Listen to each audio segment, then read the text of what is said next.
National Weather Service in St. Louis has issued a severe thunderstorm warning for Southern Callaway County, Cole County, Osage County, until 7:30 p.m. Central Daylight Time.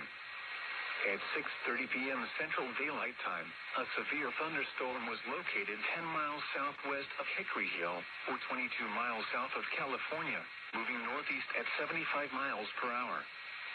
Expected hazards include 70 miles per hour wind gusts and quarter-size hail. This is a radar-indicated threat. The following impacts are expected. Hail damage to vehicles is expected. Expect considerable tree damage.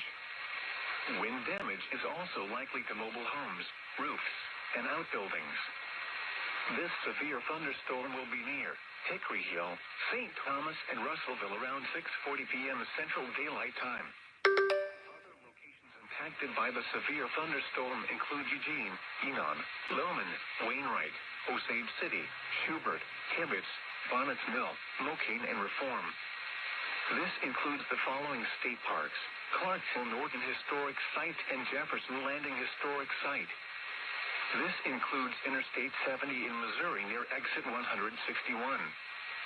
Anyone outdoors should move to shelter inside a well-built structure and stay away from windows. The storm is capable of producing widespread damaging winds and large hail. A tornado watch remains in effect until 11 p.m. Central Daylight Time Friday for a portion of central Missouri. Repeating, a severe thunderstorm warning has been issued until 7:30 p.m. Central Daylight Time for the following counties in Missouri: Cole and Osage.